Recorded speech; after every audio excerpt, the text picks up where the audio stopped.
Salutations once again to the Truth Core, whoever and wherever you may be on the planet. I'm here with the fifth installment in the series Mythology 101. The title is The Mythogen is the Dealbreaker. You may recall that I've discussed briefly the required occasion from time to time to set aside attention on the Maitreya mythica, the actual content of the mythic narratives, and to look at the method, the forensic techniques for evaluating this myth.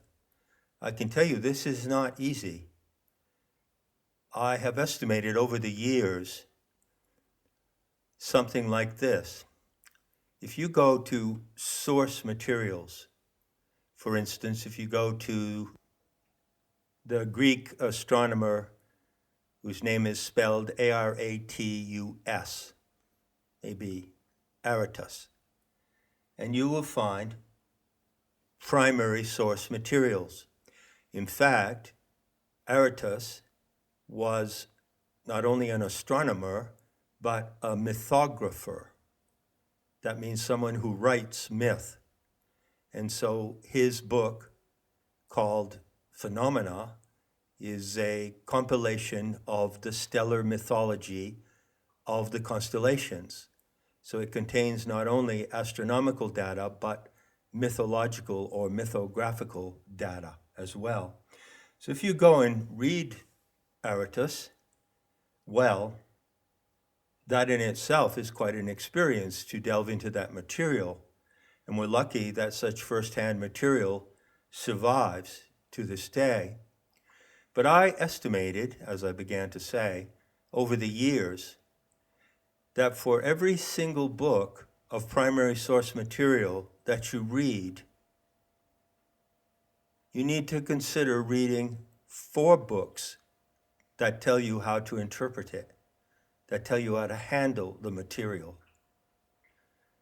So again, I invoke the analogy of the crime scene. If you're in a crime scene, you're looking for evidence, and perhaps common sense would direct you immediately to some items of evidence, a bloody scarf, a knife. But when you compile all the evidence in the crime scene, well then, you have to do the forensic analysis. And it's the same thing with mythical writings that we have received from the past. So I don't expect you to do that, and I know you don't have the time to do that. I did that, so you don't have to do that. So what I'm giving you is the takeaway from what I've been able to study in my life of privilege.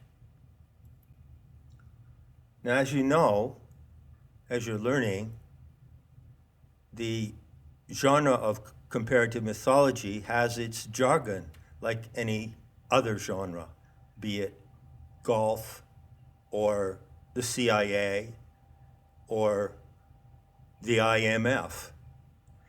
And it's my pleasure to introduce you to a term in the vocabulary of creative mythology, a term of my own invention.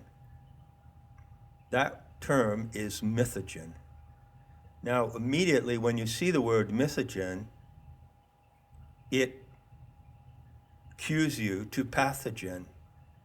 Is a mythogen like a pathogen? Well, it can be. As a matter of fact, the human mind, the psyche, is infected with pathogens,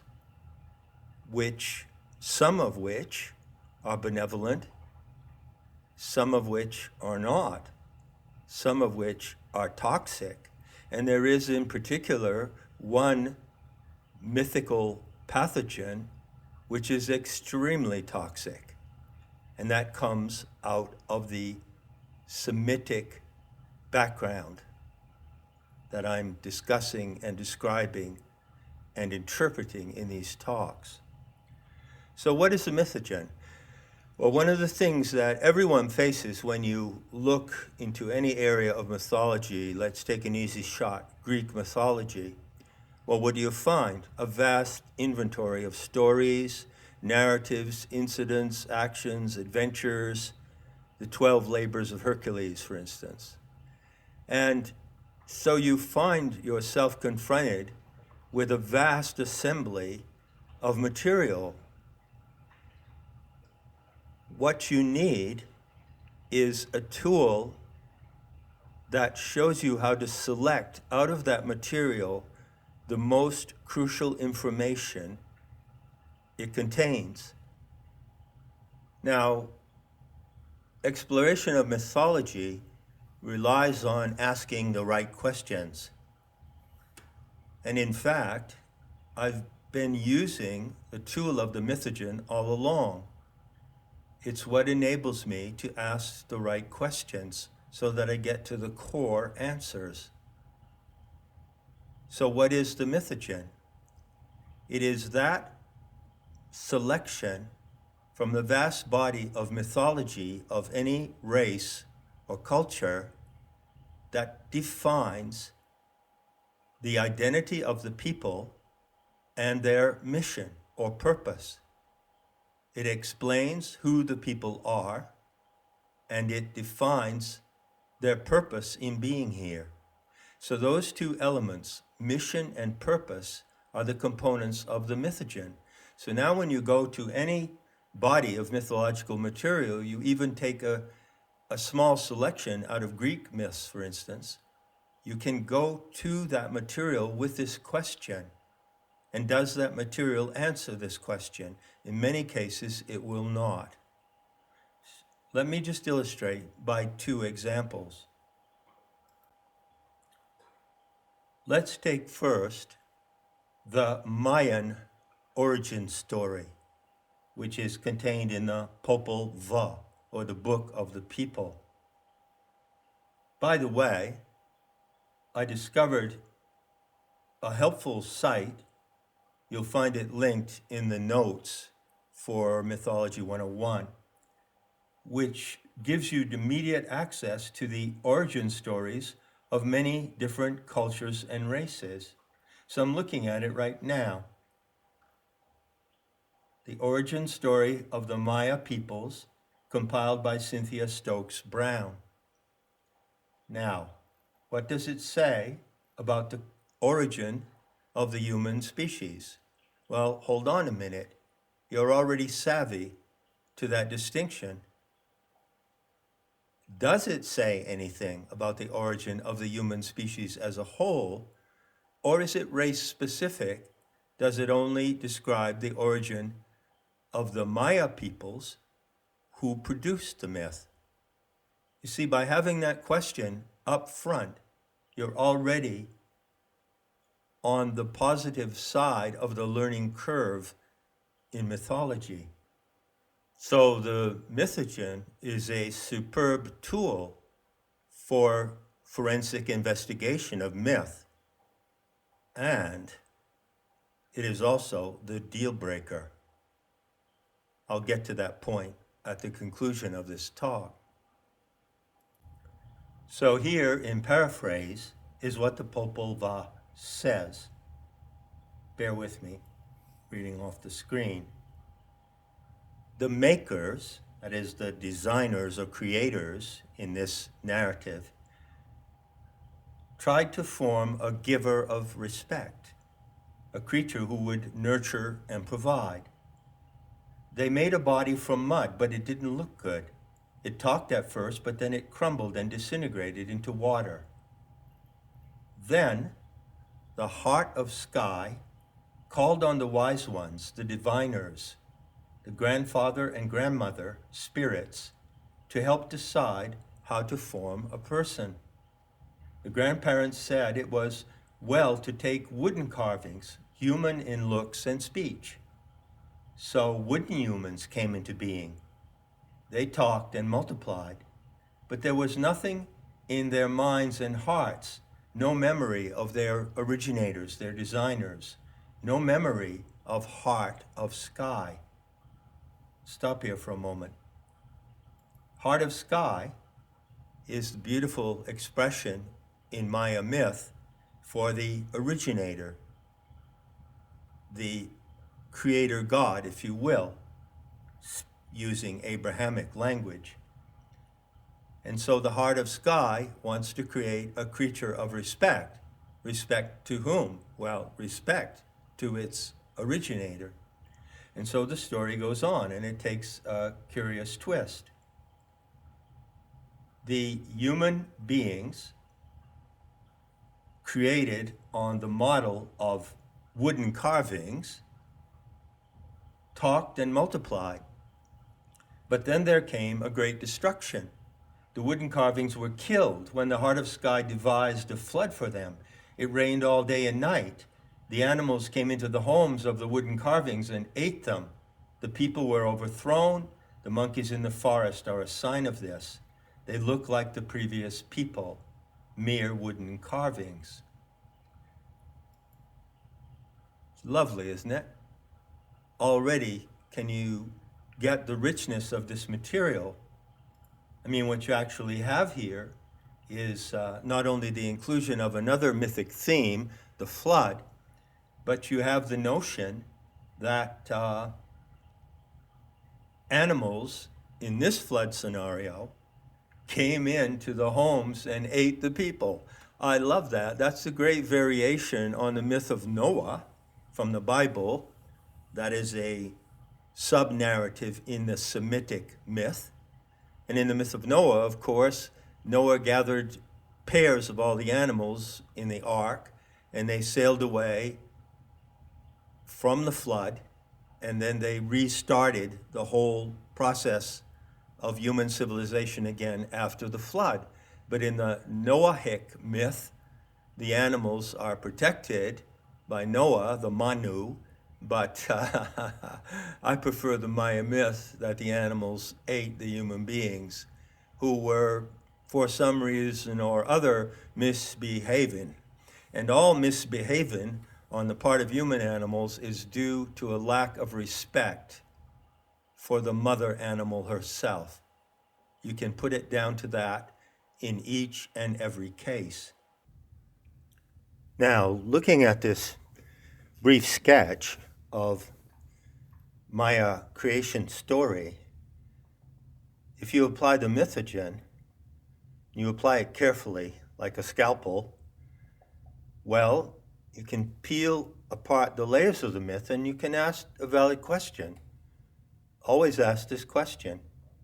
Is the origin story race-specific, or is it generic? Well, it would generally be assumed, and it is assumed, I think, by most mythologists, that these race-specific origin myths are intended to explain the origin of the entire human species. And so you could give this case the benefit of the doubt. But as a matter of fact, it really doesn't play out. The follow-up in the narrative in the Maya version is only about the Maya people, you see. So even though, theoretically speaking, any origin myth could be assumed to be about the entire human species, when you follow the narrative out, it doesn't prove to be the case. Now, the flood motif occurs here as it does in many, many versions of mythology around the world, almost everywhere. It's one of the most universal mythological motifs.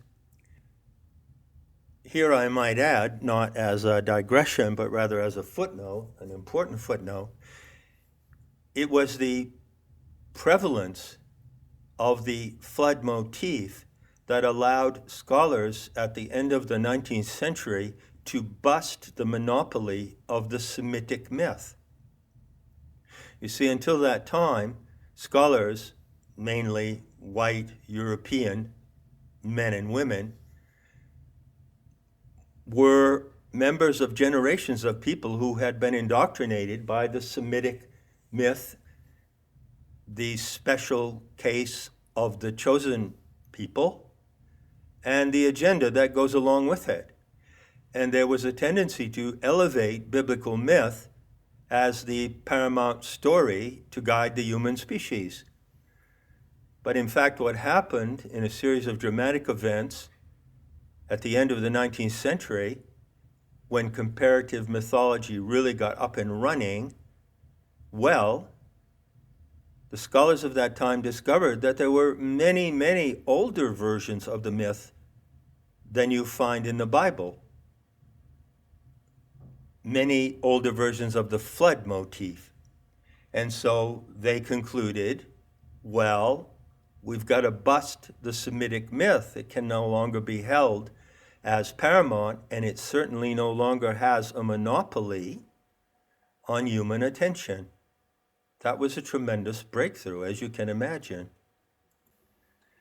So now, in continuity with the flood theme, let's look at the material from Greece. Now, actually, there are two primary creation myths, origin myths, coming out of the Greek culture. One of them concerns Dionysos, and it's a really fabulous story about Dionysos and the Titans. I'm not going to tell that story here right now, but I just want to point out that it is a myth that describes, it's a pre-flood creation story, and then there's a post-flood creation story, which I'll get to in a second. So in the pre-flood creation story from Greek mythology, human beings, presumably the entire race, the entire spectrum of races, was created from the ashes of the Titans. That's a fabulous theme which goes really deep. It's a deep mine of mythological wisdom. But what happened was that on the first occasion when human beings had the opportunity to populate this planet, the flood came along and wiped them out. So then you come to the second Greek myth, the story of Deucalion and Pyrrha. So they are said to be like the primal parents, but in fact they are the ancestors of the post-flood humanity. So they alone survived the flood. And when they came out of that traumatic event, that catastrophic event, they realized that they were the only two people who survived. And so they applied mythic, or divination. They listened to the counsel of the gods, and the gods told them what to do to bring back humanity. They told them to gather rocks and throw them over their shoulders. And wherever those rocks landed, people would spring up. Now, this is a beautiful metaphor because it suggests, doesn't it, that the post-flood myth of Deucalion and Pyrrha applies to all the races. So it's race generic. But once again, if you apply this forensic tool of the Mythogen, you find what's in the follow-up. How does the narrative deriving from the episode of Deucalion and Pyrrha develop? Well, it only tells the story of the Greek peoples. You see? It doesn't tell the story. It doesn't expand into a full spectrum narrative of the anthropos, the anthropine species in its entirety. So there again, the Greek myth here is race-specific. But you can see the hint of the race-generic element in it. It's there, but it's just not developed. Wherever they threw the stones, maybe they threw some of them outside of Greece, and they would have then sprung up as other races. So what do you find when you apply the forensic tool of the Mythogen to any myths that you may be investigating? Well, you find that in some cases there is no mythogen, or no discernible mythogen. For instance, take the example of Nordic myth in the Kalevala, the national epic of Finland. It describes a primal man, Ymir. Many origin myths begin in this way. For instance, in Persian myth, the name of the primal man is Gayomart. And in Semitic myth, the name of the primal man is Adam. But, as I noted, that designation is deceitful. But back to, say, the Kalevala, which is one of my top favorite books of mythology. It's a huge, complicated, magnificent, mysterious, baffling, and enticing tale of shamanism under the northern lights. So that myth says that the first man was Ymir, and then subsequently the earth was populated from the seed or prototype of the first man. But who was propagated? Is the Kalevala, which is race-specific to the Finnish people, also race-specific in its origin story? Well, it's really hard to tell because there's not enough material to evaluate. But you usually can rely on the default function. If there is not something specific in the mythogen, in the mythic narrative of origin, that tells you that it's about the spectrum of the human races, you can safely assume that it isn't. Consequently, what you find, if you go through the realms and inventories of world myth, Polynesian, Slavic, Incan, Maya, Aztec, you name it, you find that only a few of them have a coherent and detectable mythogen. For instance, today I would ask my Scandinavian friends, and in particular the Finnish variety, well, do you find your identity and your purpose here defined in the Kalevala? I don't think you do. Now, you might want to invent something based on the Kalevala, and that's a brilliant idea. I advise all students of mythology to revert to your ancestral mythology. Learn it, know it by heart, then see if you find the mythogen in there.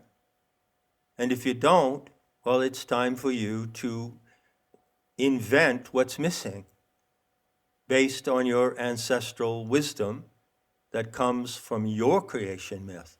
And all of those creation myths of the different races of the anthropos can be framed in the vast paradigm of the Sophianic creation story, the fallen goddess scenario. So that's about all you need to know about the mythogen and how it works. You can see how user-friendly it is, how you can apply it to any myth that you might choose to investigate. Why do I say it's the deal breaker? Well, it's also the deal maker. So whatever is the deal maker is the deal breaker, given that you have the choice to break the deal. Take a look at the Semitic myth of the chosen ones. It has given the world Abrahamic religion and a hell of a lot more, including communism. The Semitic myth, such a deal. Do you want to accept that deal? When you know the mythogen, you're free to say, no deal, no fucking way. That's why the mythogen is the deal breaker.